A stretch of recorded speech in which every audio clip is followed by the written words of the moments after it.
Mag-aapat na taon na po pero wala pa rin pong sulat ulit si nanay. Anak, baka naman busy lang si Lupe sa trabaho. Hindi niyo po ba siya makontak? Kasi yung hindi na yata gumagana yung number niya eh. Pati yung address na binigay niya dati, hindi na daw siya doon nakatira eh. Friends book po ba tay? Wala rin po. Ako, alam ko, bawal sa kanila yun, no? Tsaka yung amo niya, stricto. Nak, ba't mo ba hinahanap yung nanay mo? Nandito naman ako, di ba? Hindi pa ba ako sapat sa'yo?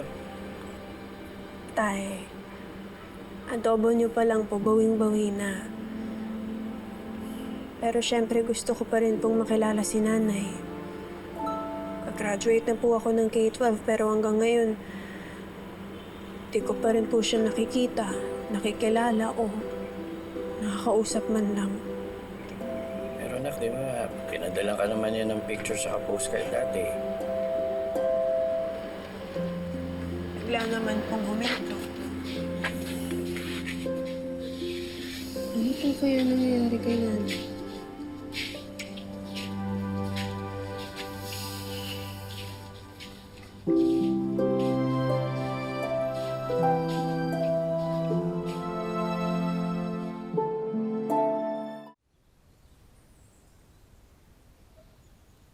Naawa ako sa ina anak ko.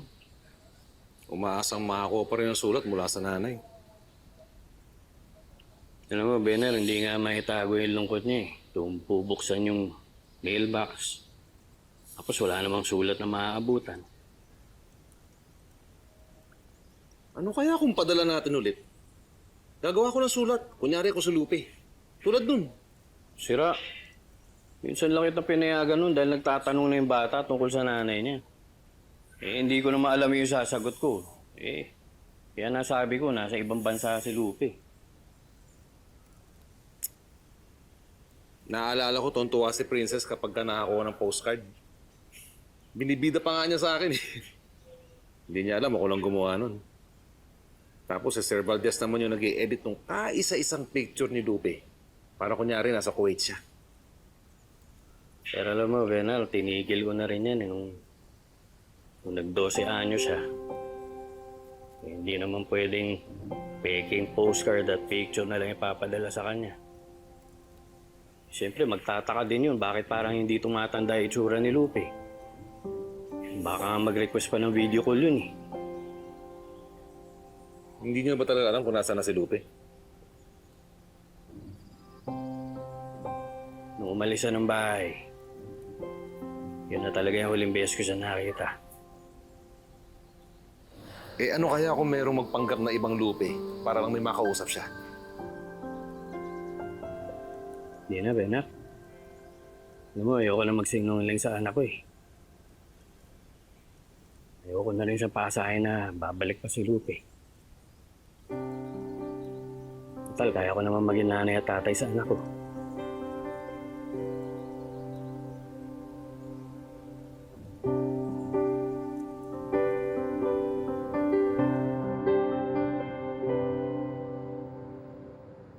Yun! Valedictorian! Uy! Kosa? Oy, tabi! Dadaan yung valedictorian, no? Congrats, Princess. Excuse me! Oo naman.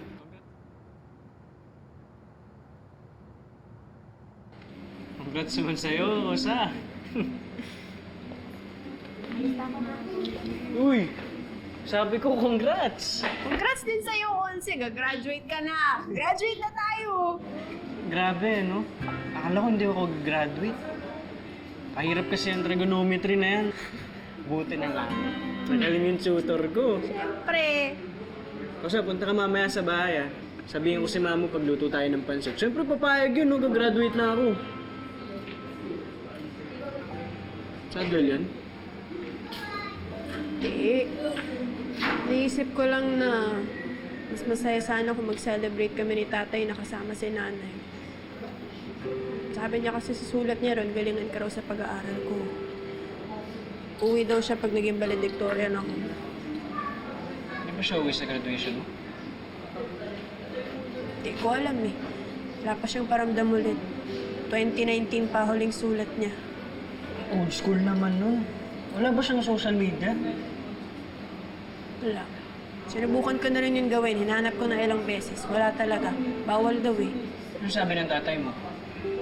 Ano daw nangyari kay Aling Lupe? Sabi niya, baka raw busy lang. Hindi rin daw sila nag-uusap. Kasi imposible. Mag-asawa sila, no? Maliban na lang kung...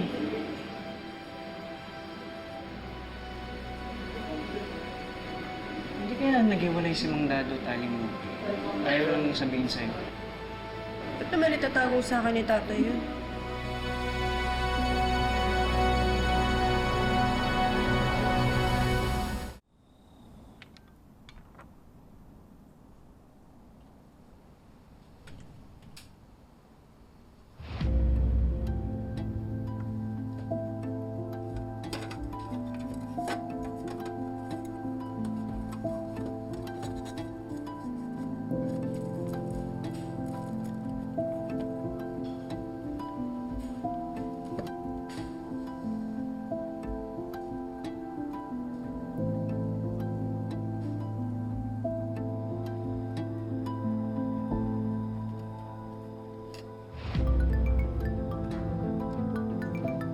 Anak, si Princess. Oh. Hello? Ponce, ano bang hahanapin ko? Maghanap ka lang dyan ng sulat ng nanay mo sa tatay mo. Alam mo, may kaibigan akong driver sa Dubai. Naku, nakakilala ng babae doon. Hindi na pinalikan yung pamilya sa Pilipinas. Eh baka ganun nangyari sa mga magulang niya. Huwag ka makinig dyan kay Mamo, ha? Maghanap ka lang dyan. Kung 2019 pa yung mga sulat, hindi kaya na COVID? Naririnig ka nga.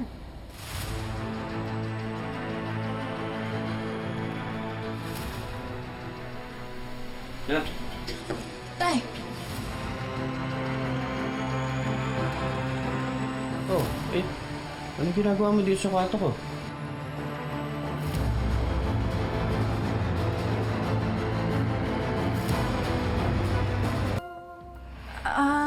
hinahanap ko po kayo. Bakit naman? Kasi po... valedictorian po ako. Valedictorian ka? Ay, congratulations na! Congratulations, galing ka! Naku, marami tayong papakainin. Gagastos tayo. Ha? Naku, tay, kahit simple lang. Hindi man po kailangan Hindi! na Ngayon lang to na. Kahit anong regalo gusto mo, sabihin mo sa akin, congratulations na. Ano gusto mo? Sana po makasama natin si nanay.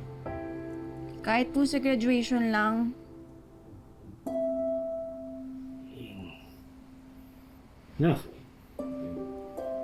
Wala bang iba? Ay, di naman po ako magagalit eh. Hiwalay na po ba kayo ni nanay? Ba't mo natanong yan? Yun lang po kasi naiisip kong pwedeng dahilan kung bakit di na siya nagpaparamdam sa atin eh. Baka hiwalay na po kayo. Naku. Hiwalay na kami. Ang tirahan. Nandito ako, nasa Kuwait siya. Pero hindi naman ibig sabihin hindi ko na siya iniisip at naalala. So, mahal niya pa nga po si nanay. Si Lupi lang ang minahal kong babae hanggang ngayon. Mahal na mahal ko pa rin siya. Namimiss ko na yung nanay mo eh. Ako rin po, tay. Sana magparamdam na po siya ulit.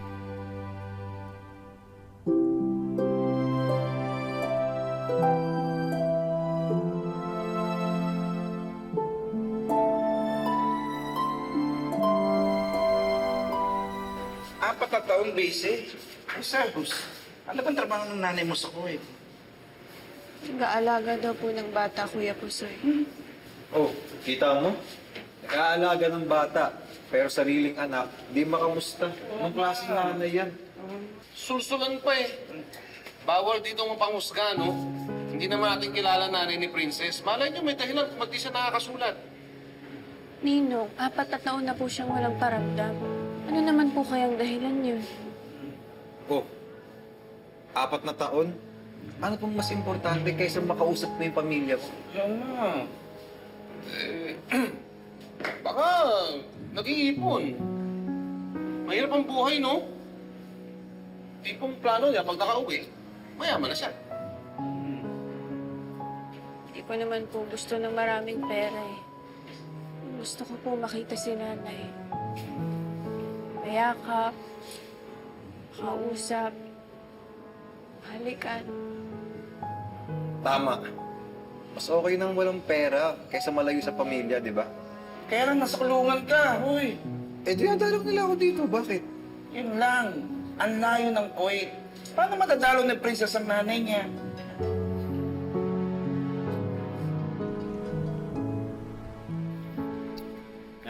Oh, ayan. Tay. Ha?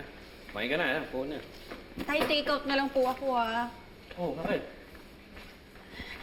Wait lang po, tay. May interview pa po kasi ako, tay. Nag-apply ako ng part-time job. Oh. Total, wala na po kami masyadong ginagawa sa school. Naisip ko po magtrabaho para may extra ko. Magkano bang kakailanganin mo? Naku, tay, wag na po. Medyo malaki po kasi. Kailangan pag-ipunan talaga. Ano ba talaga yan? Sabihin mo nga sa akin. Plane ticket po tayo papuntang Kuwait. Baka po kasi kulang pera ni nanay kaya hindi siya makauwi eh. E di, tayo na lang dumalaw sa kanya.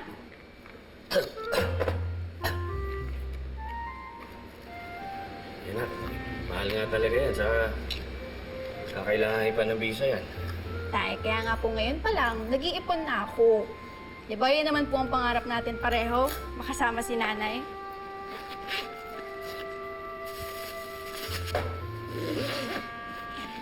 Sige po, tay. Ingat ka, ha? Wish me luck, tay. Kain na po kayo, tay, ah. Sige lang, na. Ingat, ha?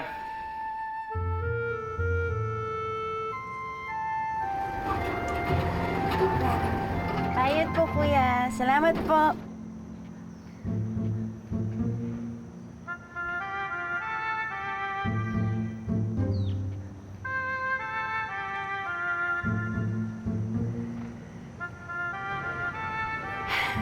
Princess, caring-caring mo yan. Huwag kang kakabahan. Pag may trabaho ka na, madadalaw mo na si nanay. Okay? Let's go! Let's go!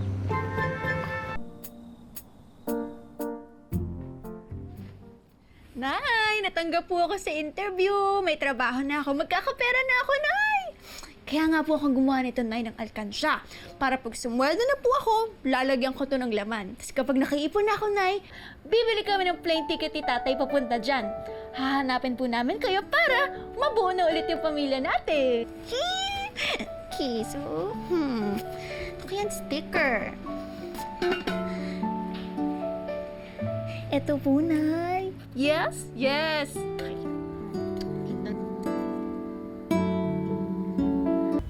Bennett, paano ko ba lulusutan to kasi nungalingan ko? Paano kung gumawa ka kaya ulit ng postcard? Oh. Akala ko ba ayaw mo na magsinungaling kay Princess? Desperado lang ako. Desidido kasi to si Princess na puntahan si Lupi sa Kuwait eh. Sir, kalmahan mo lang. Matatagalan pa siguro bago makapag-ipon si Princess ng pampuntang Kuwait. Paano ko nakaipon siya? Anong sasabihin ko? Kahit pumunta kami ng Kuwait, wala doon ang nanay niya. Ano kaya sir kung diretsoin niyo na lang sa Princess? Sabihin niyo yung totoo. Hindi siya ang tunay niyong anak. Na yung nanay niya, nakilala niyo sa kulungan. Parang nalaman na rin niya hindi akong tunay ang ama. Hindi mangyayari yun, sir. Mahal kayo ni Princess maski hindi kayo magkadugo. Benar, hindi tayo nakakasiguro eh. Ngayon pa lang nga, nag-iipon na siya para puntahan si Lupi sa Kuwait. Paano kung malaman pa niya may iba siyang pamilya? Inampong ko yan, akong kinilala niyang tatay. Kaya hindi niya pwede malaman kung ano nangyari sa kulungan. Nainiwan siya ng tunay niyang nanay. Sira ulo yun eh. Walang pagmamahal sa anak. Ano nga ba pangalan nun, sir? Yung tunay na nanay ni Princess.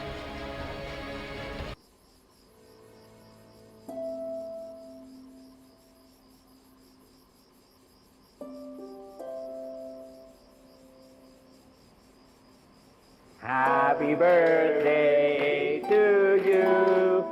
Happy birthday to you. Happy birthday, happy birthday, happy birthday to you. Lurgik! Wish mo na. Yay!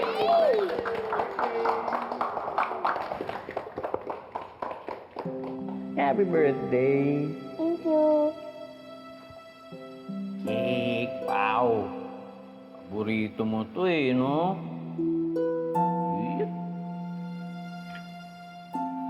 Yeah. Tatay naman.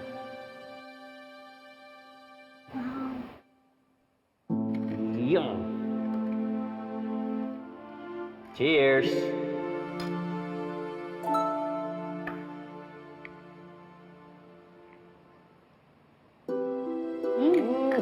Up.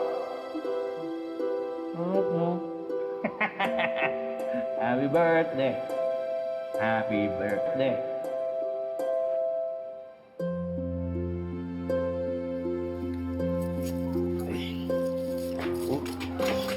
Tatay! Oh! Oh! Ano, bumili ka na naman, kakakain mo lang kanina.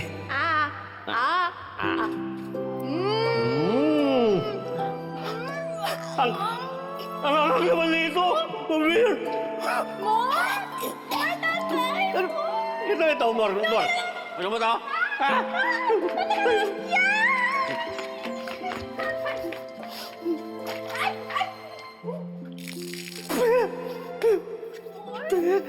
Ayoko na! Ayoko na! Itong lalagyan talaga. Hindi na, hindi na pala. Okay lang.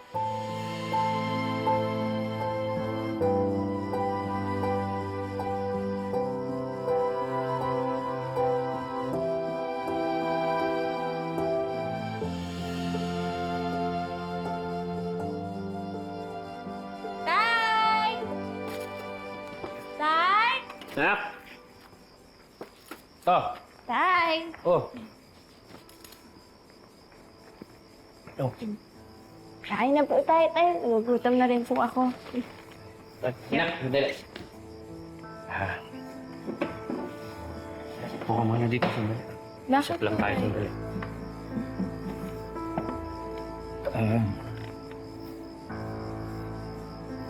Pwede ba tayo mag-usap tungkol sa nanay mo? May nangyari po ba kay nanay?